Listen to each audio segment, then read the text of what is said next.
Maintenant, on arrive à les derniers enseignements de Pierre concernant la grâce. Et ça, c'est la relation entre la grâce et le service dans l'Église. L'idée, c'est que Dieu offre sa grâce pour nous sauver et à travers cette grâce, nous, on peut offrir l'Évangile à d'autres. Pierre se sert de l'exemple de la grâce de Dieu qui travaille dans le service de l'Église, mais surtout qui travaille dans la vie de ses anciens. Pierre ne décrit pas le travail des anciens dans l'Église parce qu'il réalise que ses lecteurs savent déjà le travail de l'ancien. À place de ça, il offre un mot d'encouragement et de motivation à ceux qui servent dans la position de leader dans l'Église. On commence chapitre 5. J'exhorte donc les anciens qui sont parmi vous, moi, ancien comme eux, témoin des souffrances du Christ et participant à la gloire qui doit être révélée. Dans le Nouveau Testament, il y a 3 mots qui font référence à ceux qui sont chefs de file ou leaders dans l'Église. Et tous ces mots-là faisaient toujours référence à la même personne, mais décrivaient cette personne de différentes façons. Par exemple, on le décrivait comme un berger ou un pasteur.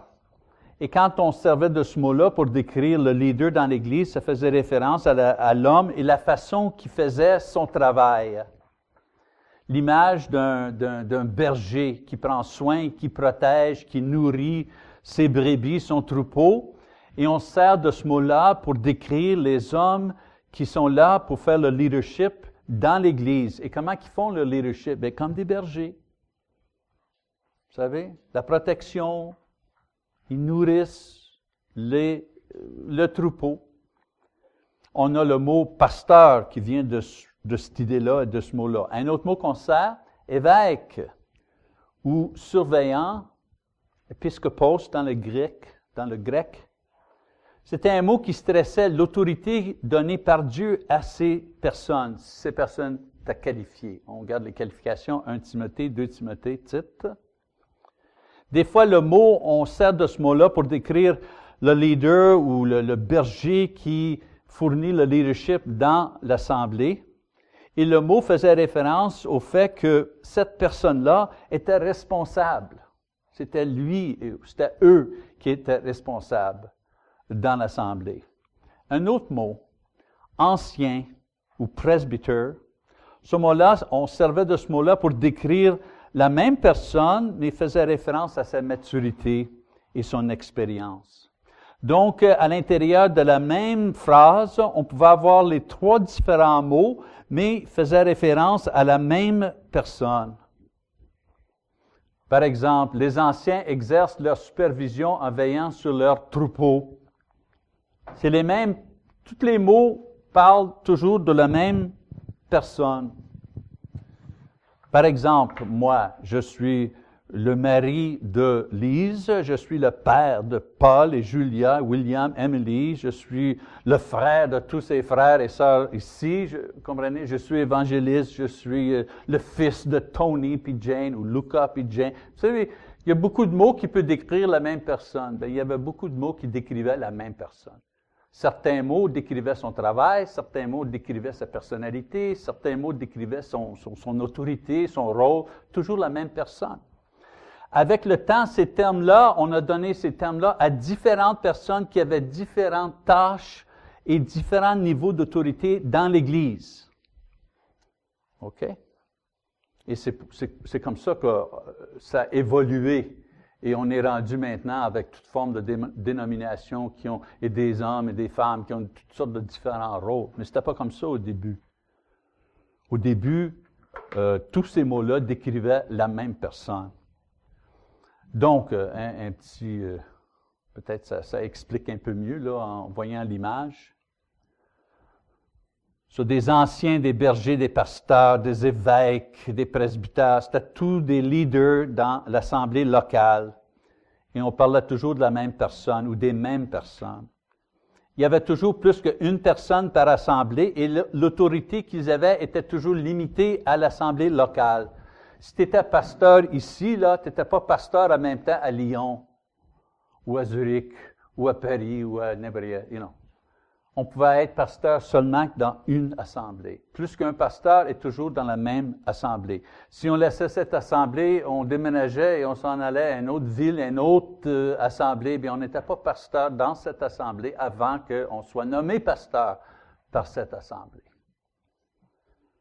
Pierre se compte parmi ce groupe, parce que, à part d'être un apôtre, quelqu'un qui avait été appelé par Jésus et témoigné son baptême, sa mort, sa résurrection, il a servi aussi comme ancien évêque de la première église à Jérusalem. Et basé sur son rôle comme pasteur et comme apôtre inspiré, et avec l'expérience qu'il avait dans l'église, il leur enseigne comment la grâce effectue le service de ceux qui fournissent du leadership dans l'église. Première chose qu'il dit. Faites paître le troupeau de Dieu qui est avec vous, non par contrainte, mais volontairement selon Dieu. Donc, la première chose qu'il dit aux anciens à ces églises-là, il doit diriger volontairement. Nourrir le troupeau, prendre soin du troupeau, c'est ça leur tâche. Vous savez, le troupeau appartient aux bergers.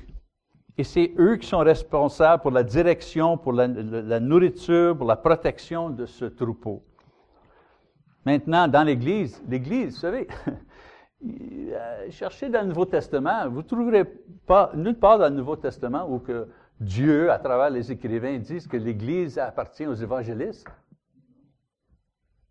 ou aux diacres, ou aux membres. L'action de direction appartient aux anciens. C'est eux qui dirigent. C'est eux qui sont responsables. Moi, quand je vais être jugé pour mon ministère, je vais être jugé pour mon ministère d'enseignement et d'évangélisation. Est-ce que j'étais juste? Est-ce que j'ai suivi l'Évangile? Est-ce que j'ai gardé ma vie pure moi-même en enseignant d'autres? Est-ce que je faisais ce que je savais dire une chose, faire une autre? C'est comme ça que je vais être jugé. Mais je ne serai pas jugé sur la direction de l'Assemblée. Je ne suis pas ancien, moi. Je n'ai pas été donné à moi la responsabilité de la direction de l'Assemblée. Ça appartient aux anciens. Mais eux, ils vont être jugés pour cette chose-là. Okay.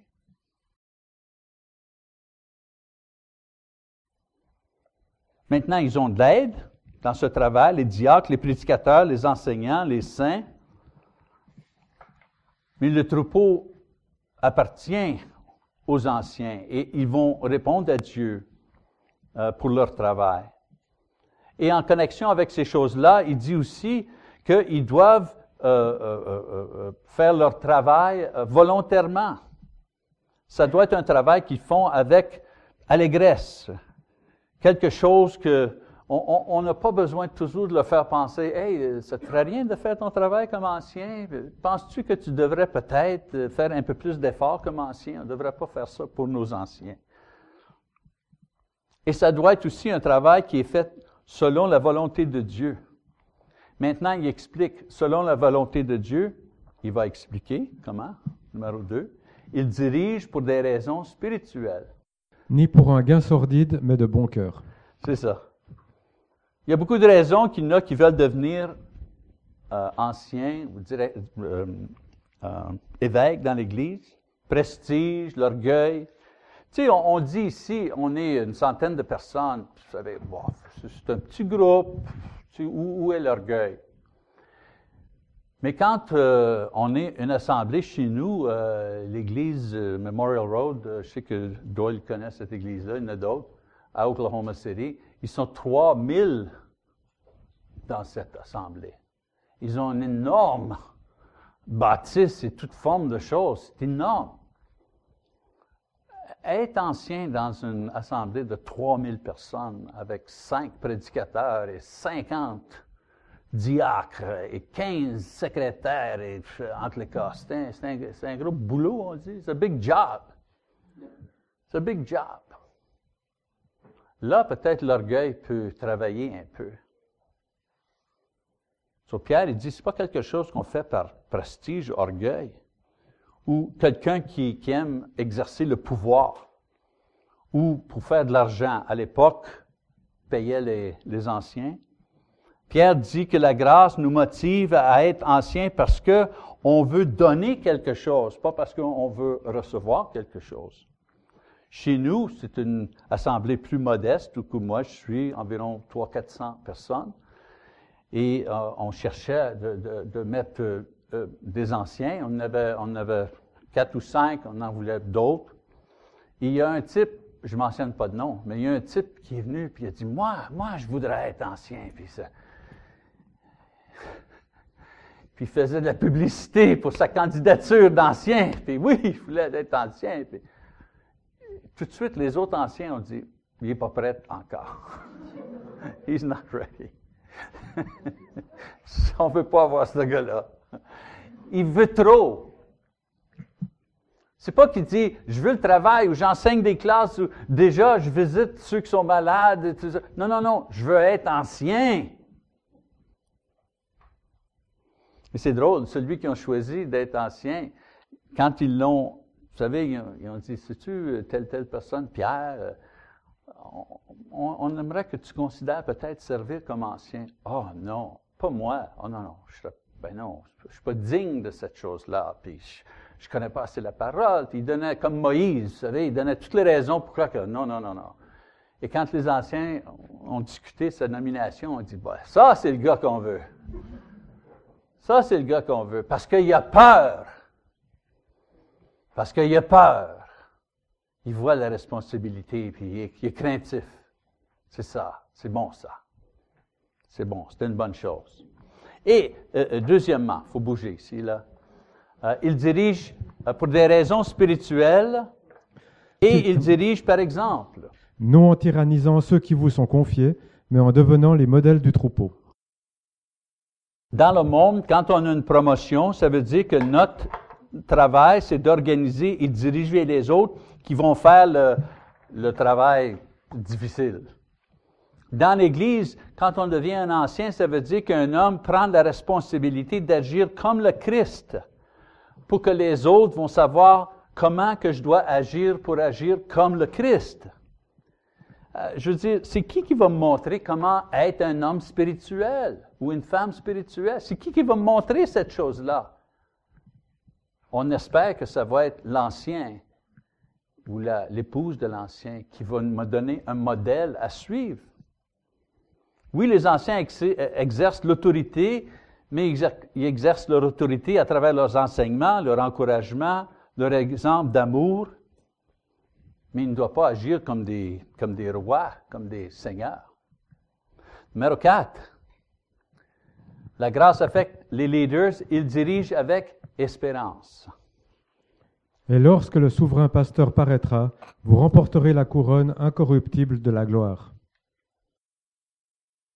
Le travail est difficile, mais la récompense est grande parce que les anciens vont recevoir de l'ancien supérieur la plus grande honneur. Vous savez, il y a toujours la discussion selon le degré de récompense dans le ciel. Il y en a toujours qui pensent, c'est comme une aréna qu'on va voir, je ne sais pas, un sport ou quelque chose, puis il y en a qui vont être assis en avant, puis il y en a d'autres qui vont être assis en arrière, vous savez. Je n'ai pas de réponse, by the way. Je n'ai pas de réponse pour ça. Mais quand je lis l'Apocalypse décrit le trône de Dieu. Et c'est qui est entouré autour du trône de Dieu? Ils disent les anciens. Et les saints. Et les anges. Je ne sais pas. Je prends une petite lumière de ce passage-là.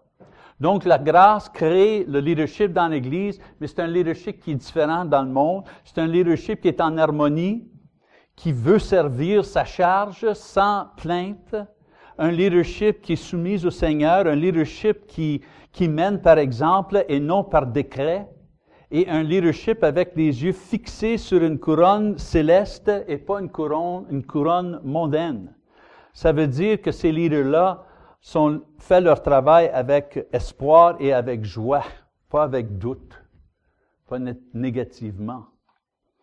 Et dans les derniers versets 5 à 11, on va finir ici, Pierre leur fait penser la congrégation que la grâce dans le leadership demande aussi une congrégation qui répond au leadership. Ce n'est pas juste les anciens, c'est l'Église aussi. À part d'autres choses, Pierre dit que ça demande que les jeunes hommes doivent se soumettre aux anciens, que la congrégation doit se soumettre à leur leader, mais aussi se soumettre un à l'autre. Et il explique que Dieu aime ceux qui sont humbles. Et c'est intéressant, hein, la Bible, Pierre dit, le diable cherche toujours quelqu'un pour détruire. On dit toujours ça, le diable est toujours là qui rôde et cherche quelqu'un pour détruire. Mais ça, ce passage-là, on le trouve ici quand Pierre dit, faites attention de ne pas être orgueilleux. Pourquoi? Parce que le diable, il rôde et cherche quelqu'un à détruire. C'est qui va détruire? Mais c'est les orgueilleux qui vont détruire. Et Dieu va récompenser ceux qui mènent et ceux qui suivent d'une façon gracieuse.